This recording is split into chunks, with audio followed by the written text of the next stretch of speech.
Dear student, English class 11, chapter 4th, a poetry, The Voice of the Rain poem है। Volt Whitman इसके poet हैं। और पिछले video में स्टूडेंट इस चैप्टर के हम भावार्थ को अच्छे से समझा चुके हैं, जिसका लिंक हम डिस्क्रिप्शन में दे रहे हैं। जो लोग नहीं देखे हैं जाकर के चेक करें, और प्लीज़ जो लोग नए हैं स्टूडेंट प्लीज़ चैनल को सब्सक्राइब कर लें।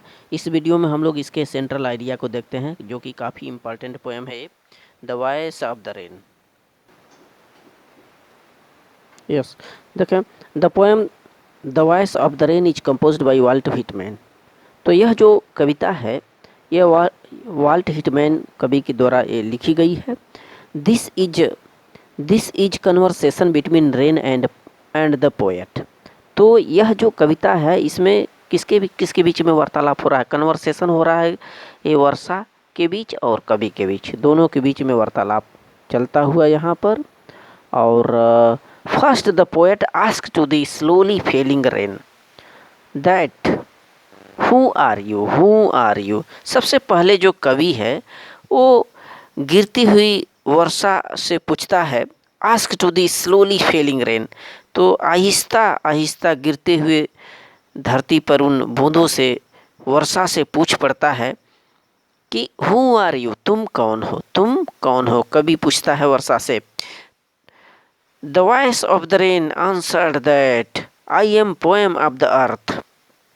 तो वर्षा रूपी जो आवाज़ है वो बोलती है, the voice of the rain, वर्षा की आवाज़ ने जवाब दिया, आंसर दिया कि I am poem of the earth, मैं धरती की कविता हूँ। I always go to the sky without touch of the earth and sea. मैं सदैव आकाश की तरफ जाती हूँ बगैर धरती और समुद्र को छुए ही। आकाश की तरफ जाती हूँ। आई चेंज माई फॉर्म, मैं अपने रूप को बदलती रहती हूँ। आई चेंज माई फॉर्म, अपने रूप को बदलती रहती हूँ। बट इवर द सेम, लेकिन फिर भी मैं वही वर्षा हूँ, एक ही रहती हूँ सदैव। I give life to the earth living, मैं धरती के प्राणियों को जीवन देती हूँ। I give life to the earth living and make them pure and beautiful, और धरती के जीवों को, धरती के वस्तुओं को पवित्र और सुंदर बनाती हूँ।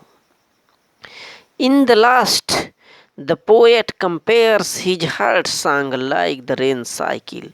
अंततोगत्वा जो कवि हैं यहाँ पर तुलना किए हुए अपने हृदय के इस गीत को, जो उनके हृदय से गीत निकलती है, उसकी तुलना उस वर्षा रूपी चक्र से किए हैं।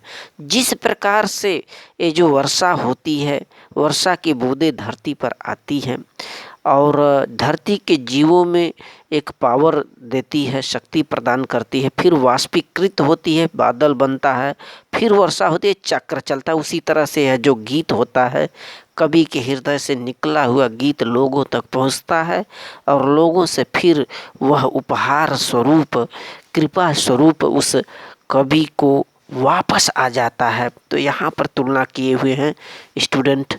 Thanks for watching this video.